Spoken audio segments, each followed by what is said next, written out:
Good morning. Welcome to News Nexus on ASK TV. I'm your host and anchor, MAINA JODA. This morning, we are at the intersection of perspectives where diverse voices meet to shape our understandings of issues that shape our nation. And what better place to start than with the Nigeria protests? It is a story that has captivated our attention and sparked intense debate. And on News Nexus, we don't just present the news, we connect the dots, we challenge assumptions, and we spark meaningful conversations.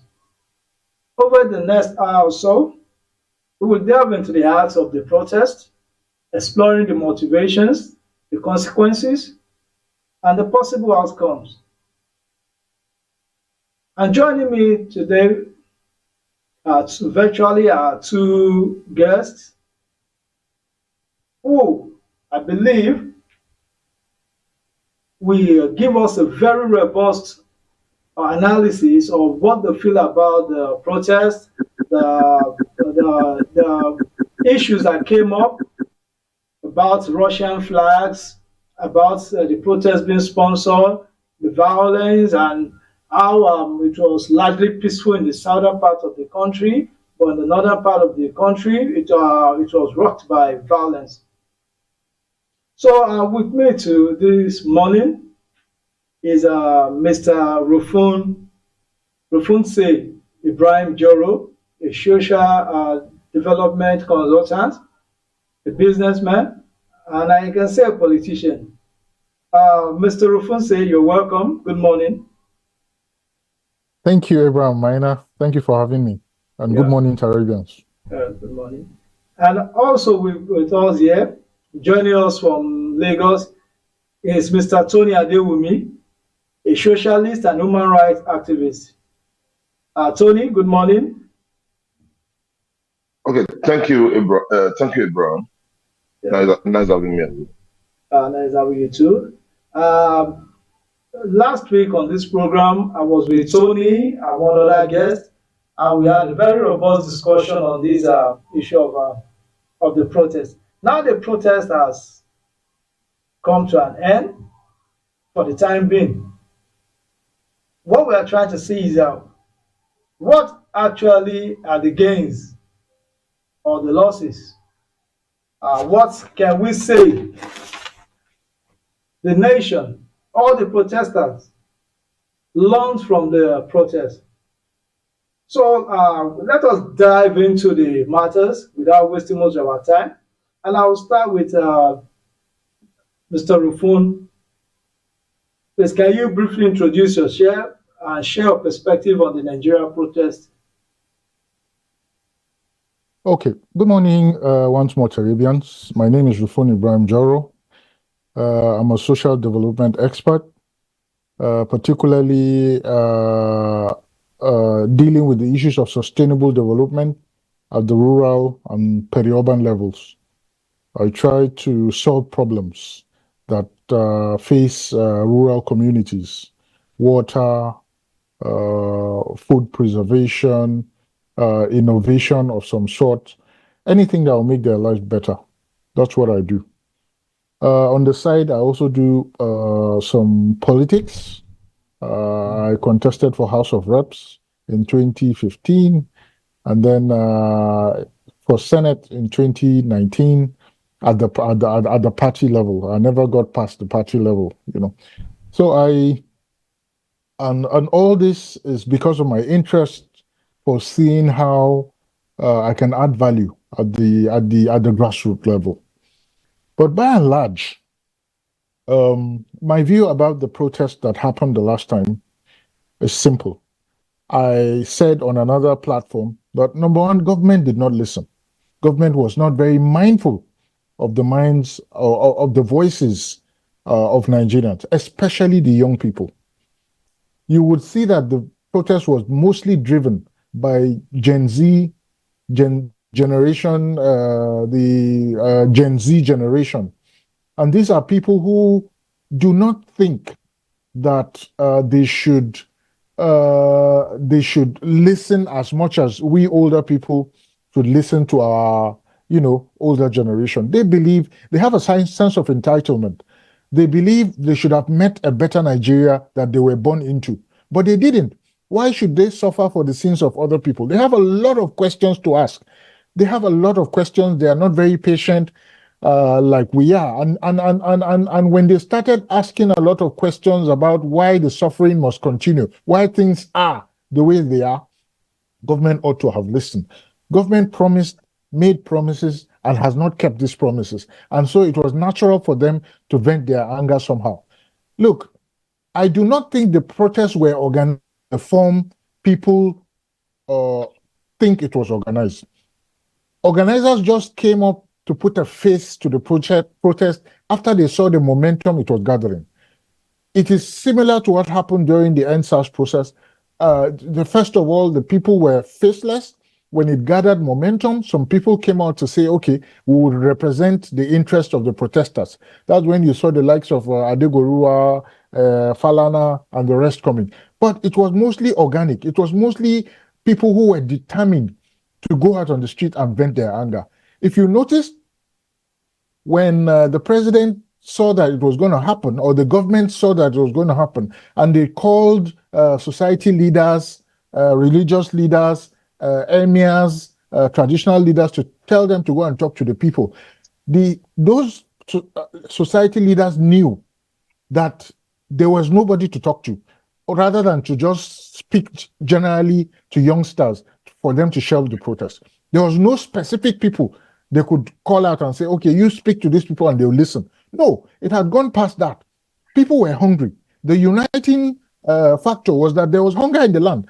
And politicians were thinking that it would be difficult to get people to be united with one voice on this matter. Yes, we could see that. Mr. Buffon, we can't get yes, you. Sir. We can't hear you in the studios here. Can you hear me? Can you hear me? Are you still with us? Yes, I am. Can you hear me? Can you hear me? Yes, I can hear you. I can. I mean, I've been hearing you anyway. Okay. Yes. So just to round up, if you can hear me, yes, Abraham, can you hear me? Yes, I can. Yeah, just to round up, I believe that the youngsters who came out to express themselves in the north and parts of the southwest were doing it because they were united with one thing: hunger. The hunger was also there in the southeast, but the southeast did not participate based on reasons aforementioned. They felt that if they came out to protest, everything would be blamed on them, just like it was done during the NSAS protest. So they also had a united voice to say, stay out of this for now. Let's see how other parts of the country will respond to this. This is very bad for this country because we are all facing the same problems. And if we do not speak with unity, there will be issues. There will be issues in the future, just like there are issues now. I believe that we should be able to express ourselves in unison, north, south, west, east. We all have the same issues. Bad governance is there, hunger is there. So it shouldn't be about a particular region. It should be about people expressing themselves properly. Okay, thank you, Mr. Rufus. Thank you, Rufus. I really appreciate, and I think you did justice to it. I learned something from the fact that the Gen Z generation, they don't have the patience that we have. And again, probably because during our time, we didn't have access to information like they do at the tips of their fingers on their phones. Then you just wait for the weekly magazines, the international magazines, you wait for the monthly ones, so it gives you perspective on what the outside world looks like. We don't communicate with people outside the country, so we thought maybe the whole world is just like Nigeria. But the present Gen Z generation, they see the world as it happens on a daily basis.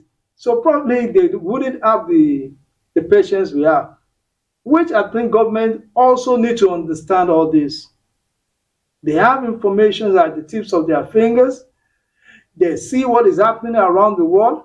They see development going on. They see the roads. They see the water. They see power. And they begin to wonder, what is Nigeria happening? And that led to a popular phrase, say Nigeria has happened to you. It pains me to my bone anytime I hear that statement. Whenever anything negative happens, they say Nigeria happened to you, but you can't blame them. So at this point, I would like to, Mr. Tony Adewumi, as a human rights activist and a socialist, what policies exactly do you think led to this massive hunger? And what do you think the government need to do to reverse this hunger and the issues around hunger generally? Okay. Thank you, Abraham. And I need to appreciate, the comments from my brother over there because they're actually spot on. Just to quickly touch on too that the protest wasn't really Gen Z in the real sense of it.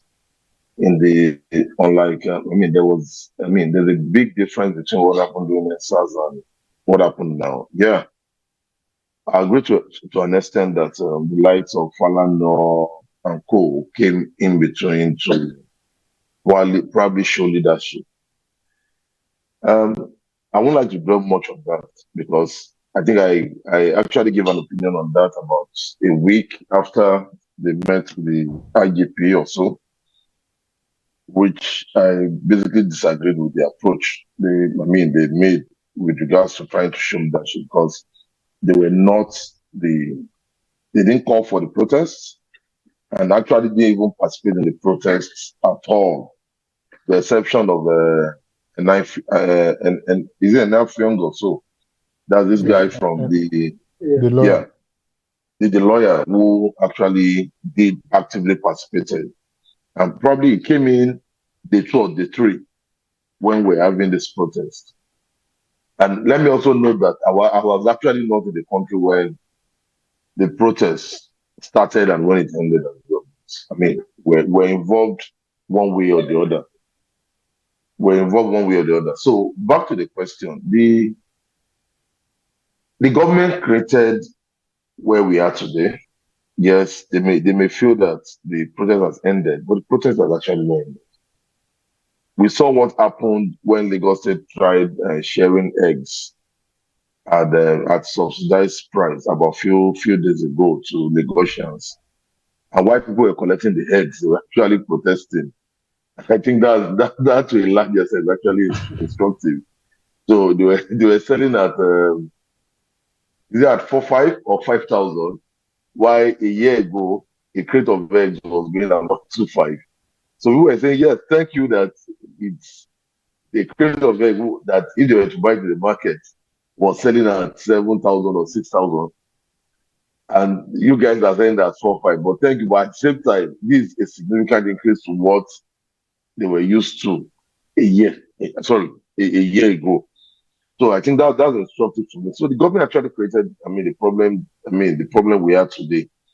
And that's, like I keep saying, is the 3 axes of policies they actually introduced at the beginning of the government. It didn't last 2 months.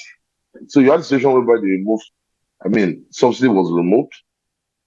They floated the Naira. And I've asked a question, show me a country in the world that have actually floated their Naira. That's 2. 3, you increased electricity tariff. These 3 policies were for an import-dependent country. What do you expect? It's an invitation to disaster. There's no argument you will make that can actually defeat the base or the base of anger of the masses. Because now you've said that people were not enjoying the subsidy was not meant for the masses, was meant for some few. Now, are the few complaining today? Why are the people complaining? It's the masses that are complaining actually. So, That's one. Two, you flooded the naira, which you said you were subsidizing, which I also agree to have been also a financial expert. However, who are those feeling the pain today? It's still the masses. The third part is that you've increased electricity tariff to ensure that the discos are able to supply more electricity to companies. But at the end of the day, who are these people?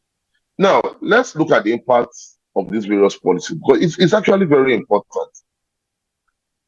Now, the something you've increased, we are talking about fuel increasing from below 200 to over 600 naira per liter. The implication of that, which this government has also acknowledged, is that the cost of survival across board, from food to rent to everything, has tripled overnight. So we also look at that of that of naira to a dollar or to euro. The impact is also being felt across board as well. Electricity, the same thing. In fact, beyond increase the electricity tariff, you introduce the band A scenario. But what we've seen in Nigeria today is that everybody is also in band A. So people that were actually enjoying electricity when we had rainy season, the electricity companies have actually taken light from them and moved it to the band A areas to earn more. And don't let's forget that, many of these things did not start today. We had the band A scenario during the Babangida era. And there was a beautiful write-up that was provided by one of our old comrades that was active during Babangida South era, who said, look, we went through this period, and what we saw was that the NEPA actually just simply moved from band B and band C to band A for them to earn more. So at the end of the day, it's more of a vicious cycle that this government does not mean well for the masses. So as a socialist, which I really wouldn't want to delve more into, is that it's a systemic problem. It's more of subscribing to neoliberal policies without looking at what fits us the most. Now, what should we have done? And I will not speak as a socialist in this regard, is that I've always said that, look, government has business in business. The issue of saying that how was NEPA run and it was run down is the body language of government. It's a government that never meant well. So for instance, and I always point to, let's look at Ghana, for instance, where we had the cocoa board. The cocoa board in Ghana is a question of a capitalist government being involved in business, but having a side of business to it. So I'm saying that let government get involved in business in the agri area, and let's look at the food inflation aspect. Government needs to be sure that they need to improve agri. So protectionism now, shut down the border, limit importation of certain items in the country. But government must consciously be involved, because there's no way you leave this thing to capitalists and you will tell them not to be interested in profit before the needs of the people. There's no way you talk about that. Now, in terms of subsidy, we have the Saudi refinery, which is Aramco. We have Petrocan, which is Brazil, running their petrol industry from a government angle, and yet they are still involved in business. So Aramco is a success today. Petrocan is a success today in Brazil. And I'm saying, why is it different from Nigeria? As I speak to you, I'm in Congo. 2 years ago, I was in Guinea for about 5 years. Subsidy was working perfectly. Sahara, at the point in time, was the one bringing in petrol into Guinea for close to 3 years. And we didn't have a situation where they were bringing in petrol in Guinea and they were sending to neighboring countries like Sierra Leone and co. So what we saw was a government who was really interested in making sure that the life of their people was paramount to their own survival in government. The same thing in Congo. As I speak right now, I'm right now in Congo. So at the end, I mean, in the final analysis, what the government did was to put the cart before the horse by removing subsidy, and that's what we've seen. You remove subsidy, but the question is, are they still smuggling petrol across the border? The answer is yes. The only thing is that the profit, the margin they are making has reduced. But are they still smuggling? It is yes. So what the government should have done prior to now was to have gone ahead to fix their refineries. And the whole noise about Dangote will still come to the fore very soon. Because Dangote, it makes more sense for Dangote to sell across to other countries than selling to Nigeria. It makes more sense. Because in Congo, as we speak today, a liter is above $1. So let's look at it. That's above 1,000 naira. So even when we bring in more people into the country in terms of capitalism to probably develop refineries, to develop it, does it make sense for them to sell to Nigerians? It does not. So the only way to make sure that our resources count is to make sure that the Nigerian refineries work. If they do not work, Nigerians will continue to protest. Nigerians will continue to demand a better country for themselves. And let me just leave it at that. Thank you, Abraham. And I'll put it at that. Yeah. Thank you, Tony. You really delved deep into it. Without wasting much time, Rufon, I would like to hear your honest opinion. Should subsidies be brought back? Yes or no? Floating of the naira, should it be reversed? Yes or no? Because I think these two issues are one of the key drivers of hunger in Nigeria today. That is what, at least, most people believe is the reason why everything just fell apart. So, Rufun, let me hear what you have to say about that. Well, in all honesty, subsidy as we know it to petroleum marketers, for me, is a no-no. Incidentally, I worked with NATI before I resigned, and I was a remediation analyst. I was on the team that audited the accounts of NNPC in the past and indicted it for missing petrodollars. I say missing, and I'll explain why. There was something called domestic crude that was allotted to Nigerian refineries at a discount. If you remember on some platforms that we share, I kept emphasizing that domestic crude is what Nigerians should enjoy for producing crude oil. Our refineries ought to refine oil and give Nigerians as a discount. These are subsidies that Nigerians should enjoy. And I also advocated that Dangote should be giving domestic crude to refine for Nigerians. Nigeria should take charge of ensuring that this domestic crude that is discounted for Nigerians is not sold to other countries. Every country has some sort of subsidy in one way or the other. Another type of subsidy that we could do is the transportation sector. When Goodluck Jonathan tried to remove subsidy and we refused, he introduced Shopee mass transit, and it was very, very, very, very, very timely. He didn't have to promise that CNG will come in a year. He introduced diesel buses, and there was subsidized transportation costs.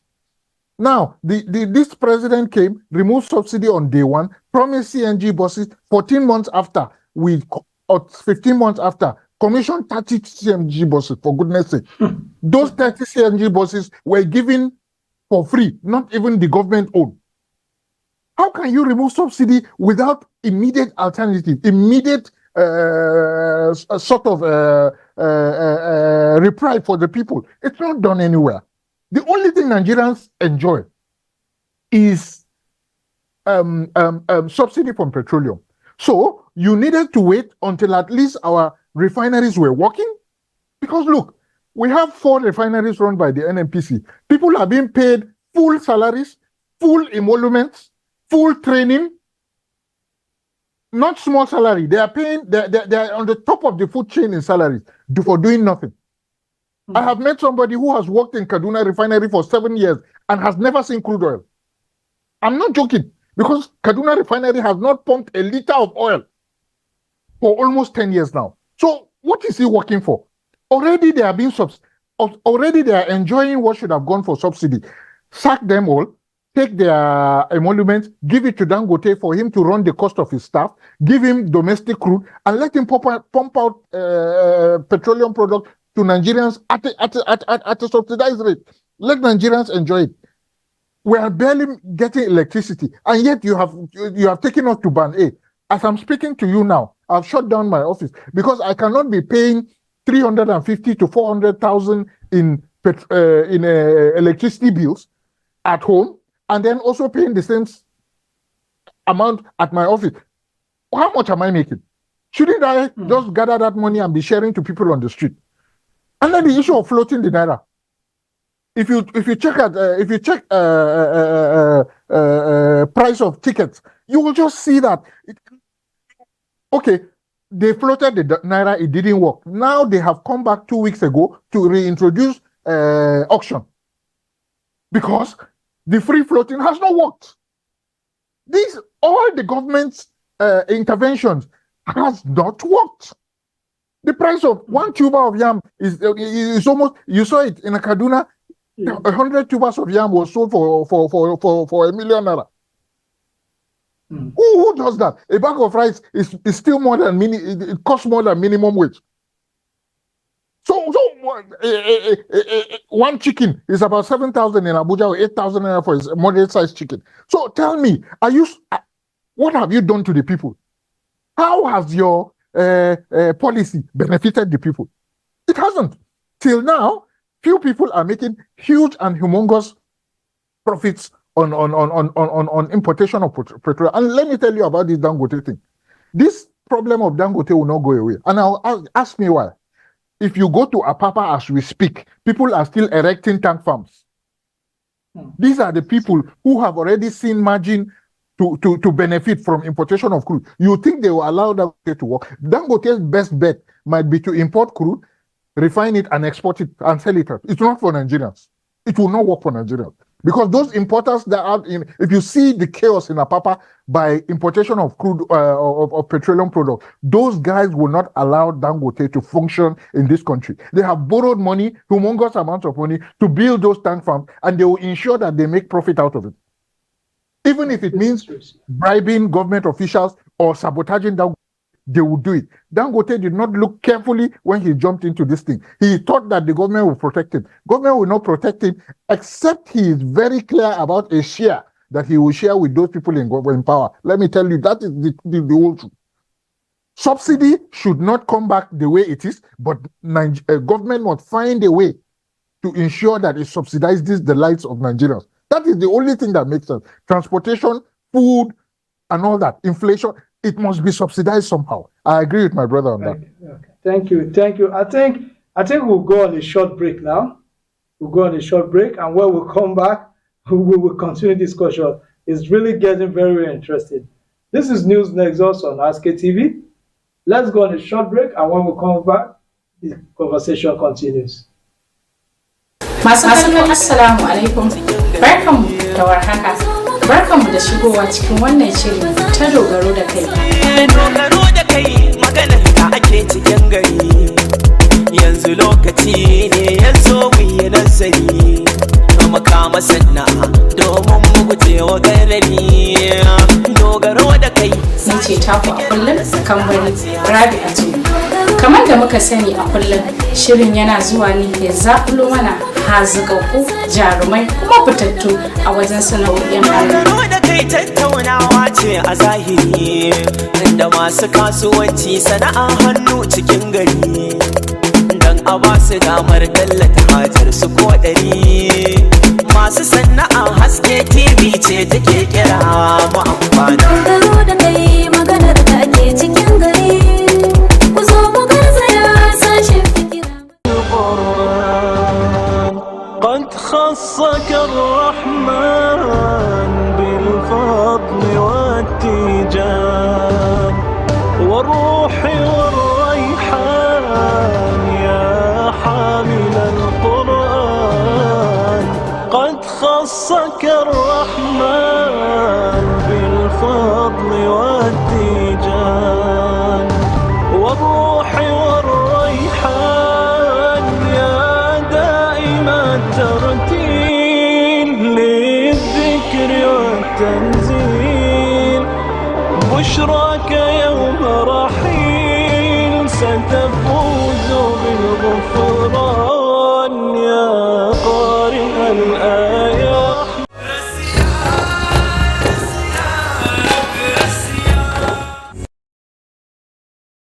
Village situated at the border, Birpur. The feeling of hatred dominates this land. Welcome back to News Nexus on ASK TV. I still remain yours truly, MAINA, JODA. And my guests still remain Mr. Rufunse Ibrahim Joro and Mr. Tony Adewumi. I will be speaking on the protest, but the discussion didn't really focus on the protest because the protest is an offshoot of a deeper problems. And the two analysts in this with me have been able to really dissect the issues that led to hunger, that led to the economic woes, that prompted people to protest. Talking about subsidy, removal of oil subsidy, floating of the naira, since the coming of the president of this new regime, there is no policy that has been done that has really affected the life of people. And to worsen the whole matter, the subsidy has been removed, naira has been floated, but the reasons why they gave for these things are still here with us. The refinery is not working, and even the private refineries have been sabotaged. So the same sabotage that made our refineries not to work, the private refineries are facing the same. So it's clear that this is not the problem of Nigeria, is beyond what the government thinks it is. It is actually a case of bad governance. Because you can't remove subsidy, same because the cabal has hijacked the process. But after removing the subsidy, even the refineries that are supposed to supply Nigerians have been sabotaged. Do we suffer because of a few? And the few we suffer because of them have never complained. They're getting richer by the day. So this is something that pains me and pains a lot of Nigerians. And that is the reason why the anger in the land is so high. You could see there was motivation for people to go out. And the motivation is not monetary, is not ethnic, although some people might have some ulterior motives, but at the bottom of it all, we all want a better Nigeria. We all want a situation whereby our kids can go to good schools. We can buy petrol at a very good price. Mr. Tony was talking about 600 here in Jalingo, except the NNPC filling station. We buy for at the rate of 800 to 960 naira. So where do we go from here? So, and again, if you look at it all, it seems government is gradually reversing the policies, but it can't reverse the effect, the negative effect the policies have made upon the country. So, Mr. Rufun, Yeah. what do you think we need to do to ensure that refineries work and the local refineries that we have here have access to the subsidized crude, and how do you think they themselves won't shortchange us? Thank you once again, Abraham. You see, Nigeria has this problem of systemic failure. Bad governance has eaten deep into the roots and fabrics of this country. Just like you said, the same thing that ran down our refineries is the same thing that will run down Dangote refinery. Bad governance, bad policies, greed, wickedness, nothing else. Let me tell you something.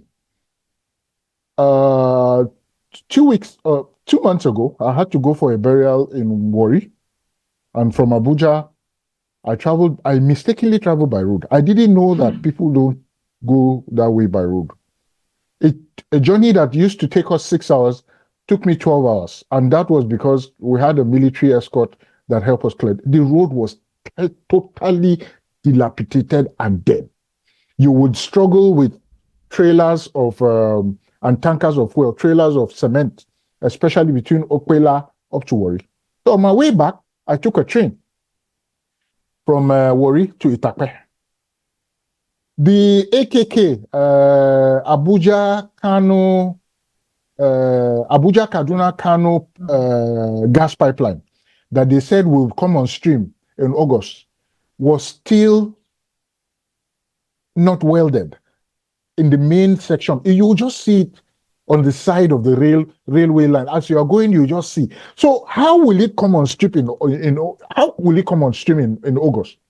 We have an NNPC MD who stands and lies to Nigerians, and nobody holds him to account. 6 times he said Port Harcourt refinery will come on stream. The first time they said they had finished technical completion of the refinery. I mean, these are all, and you see, the government is in bed with this kind of lies. That's why nobody is being held into account.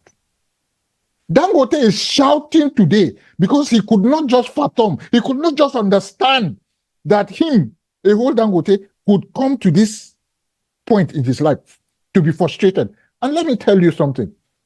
They don't give a damn because they import fuel and they make a very huge margin of profit when they sell it to Nigerians. There are 200 million Nigerians out there, poor Nigerians who are desperate to survive. And anything you bring to them, they will buy. Our leaders do not care. Look, even if Port Harcourt refinery comes on stream, after a few years, it will go down the same drain. Have they told us how many times they have turned those refineries around? At what cost? Since we were growing up in the secondary school, we heard about turnaround maintenance. Have you put together the cost and seen how many refineries that turnaround maintenance cost could have built? These are systemic issues, and Nigerians cannot just wave it away just wish it away. It is not possible. If you ask these questions, you will be put down. Look, see what happened in the National Assembly when there was a committee that was inaugurated just to investigate these matters. 1 week later, the committee was dissolved with no explanation. It is the same bad governance and corruption issue. You cannot tell me otherwise. Any committee that will investigate the bottom of the matter will be kicked out. So we have a systemic issue. The wrong guys are at the helm of affairs. They are in the middle of their affairs. They are ruling our lives, and we simply can do nothing. The only thing that will change this country is an uprising like the protest that we have, an insistence by Nigerians that good governance and accountability and transparency must happen. We must hold our leaders to account by elections. Look, you mentioned earlier the issue of raising of flag. Nobody sponsored those guys to raise any flag. They are very close to the border in Chad and Niger. Out of anger, they just needed to vent their mind. They just needed to speak their mind somehow. And they saw that their neighbors are being led by Russia, and it seemed like it is working for them. And then they too began to wish for something else to happen. The democratic system we have in this country has not worked for us since 1999. We have made people richer, and the masses have become poorer. Do you know that in 1999, between 1999 and 2007, when we had a new democratic system, a new middle class emerged? Those were people who began to go to ShopRite to buy things. Those were people who could buy a Volkswagen Bora brand new. Now, there is nobody in this country, even the staff of NNPC that has been employed, cannot afford a brand new car. It is only in Nigeria that you give a politician a brand new car that 4 years of his salary cannot buy. Who does that? Serious. Who does that? So I do not think that the refineries, even if you put them back to work, will function optimally. They will be sabotaged by a few. Thank you, Rufun. This is really serious. The issues we have on ground is deeper than what we were even thinking. Comrade Tony, I want you to speak like a socialist now, and as a financial expert. First of all, speak to us as a financial expert. What should be done about the floating of the naira? Then let us hear your socialist view of how should we undo the economic policies that will lead us out of these problems. Okay, let me say this, that Abraham, you're actually doing a very good work, and I need to also appreciate, the views of my brother over there. Quite spot on. In fact, as I was speaking, I was asking myself, do I have any other comment to make? Because he has actually hit the nail on the head on many fronts, and more impressive is the point that this is a systemic problem. I used to say that the problem of Nigeria is purely systemic. There are some things that doesn't just make sense across board. Why I don't think that Dangote will crumble? What I think is that Dangote will join the rots. He's a businessman, for God's sake. He will join the rot, and he may end up being our biggest regrets that we celebrated prior to the rot. He will join it. He won't allow that investment to go down the drain. And it can't be the only one fighting a rot system within a capitalist setting. So from a financial angle, my take on the floating of the naira is that you can't give what you do not have. And this narrative defeats the whole essence of floating the naira. Because it's what you don't have. You cannot give it. Number one is this. Now, let's start from the argument of floating the naira. Now, the whole argument of floating the naira is that let the market dictate it. Let the market, the hidden forces, the hidden hands of the market, let it dictate the flow. In the words of Adam Smith.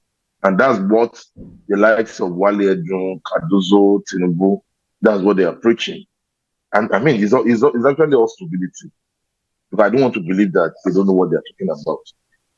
Now, you have an economy that is, number one, is import dependent, which simply means that you are not exporting. And a good example comes in very handy, and that's the fight between Donald Trump and China, where Trump said China was trying to manipulate the currency. And yes, China was actually manipulating the currency, where China actually deliberately depreciated their own currency, the yen.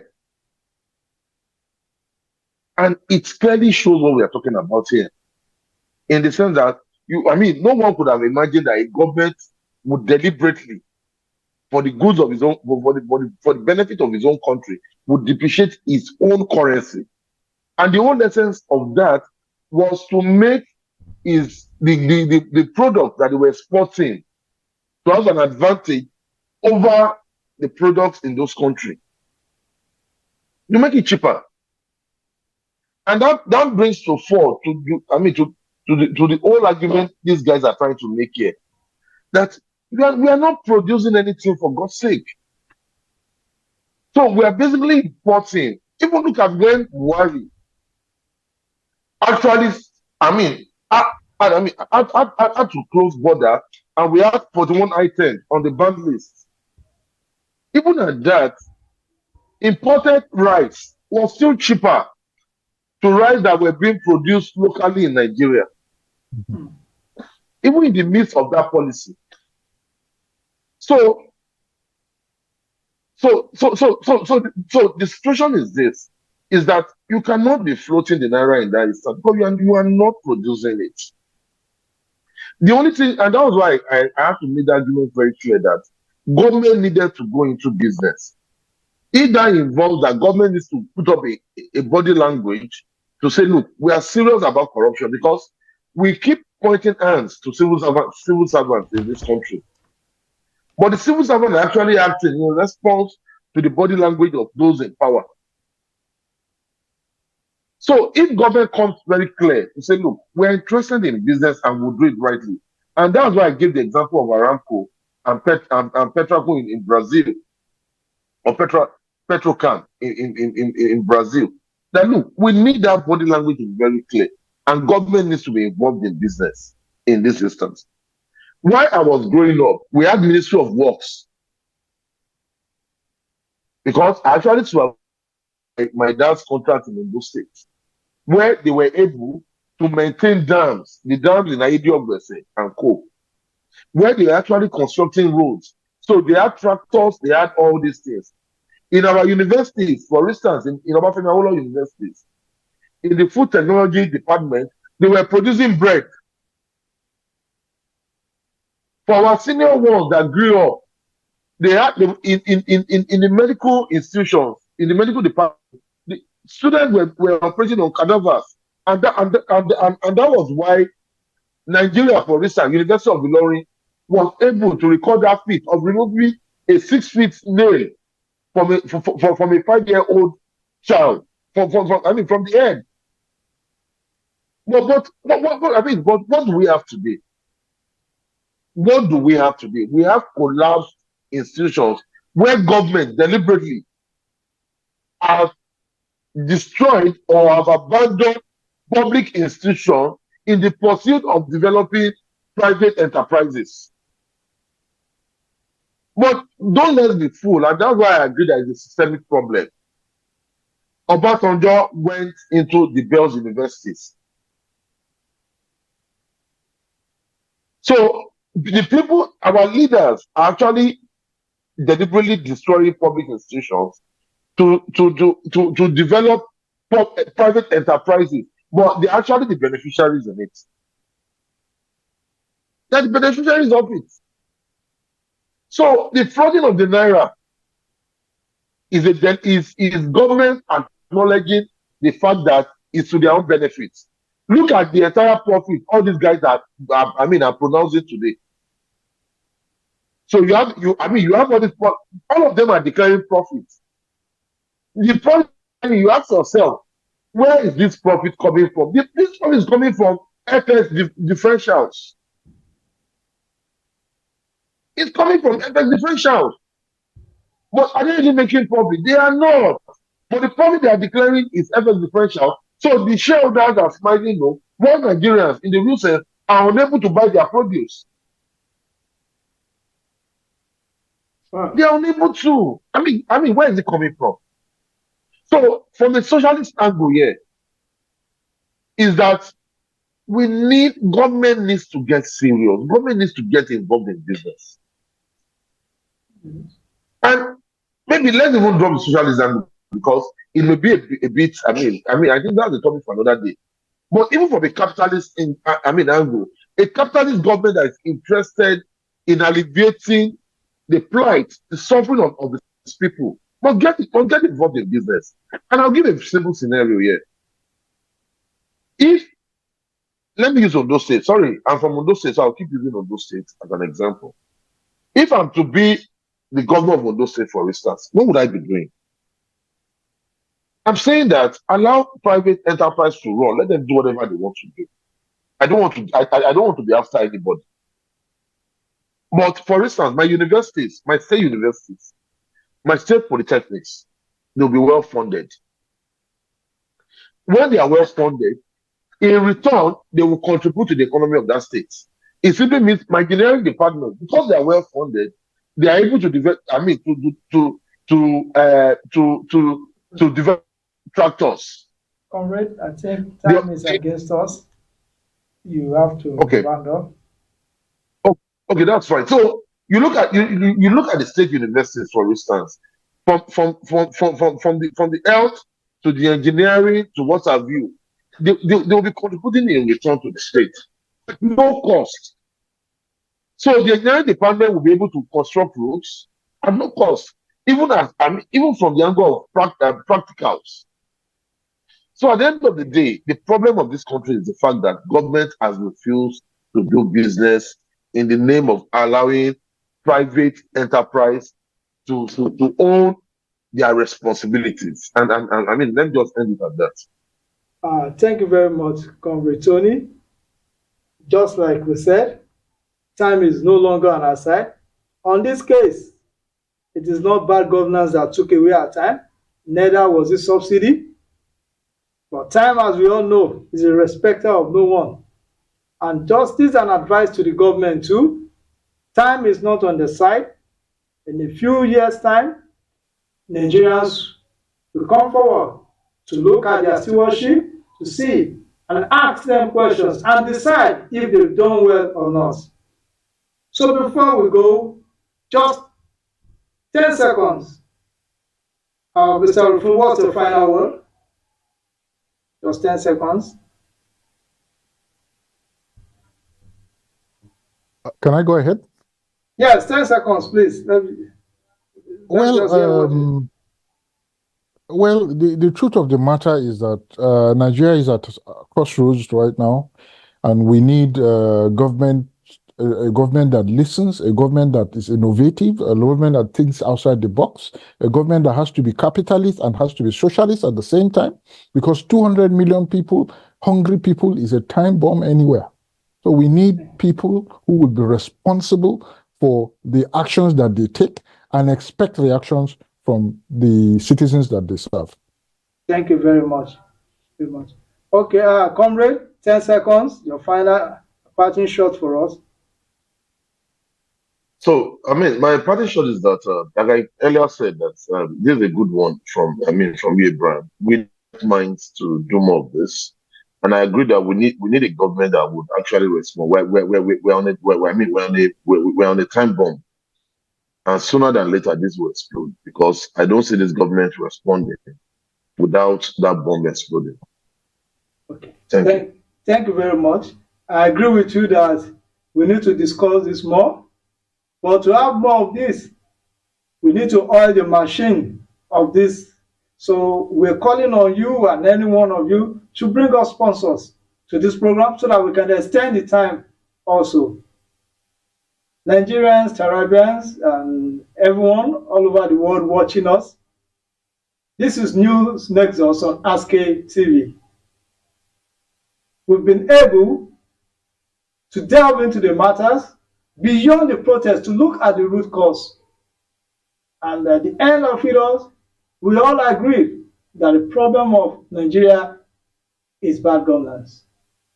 So we are calling on all those in governance today to do things the way it should be done, so that 200 million Nigerians can have a better place. That is all I have for you today on News Nexus on Ask TV. Join us next week, same time, same station. Have a wonderful day. قد خصك الرحمن بالفضل والتيجان والروح والريحان يا حامل القرآن قد خصك خصك الرحمن بالفضل والتيجان والروح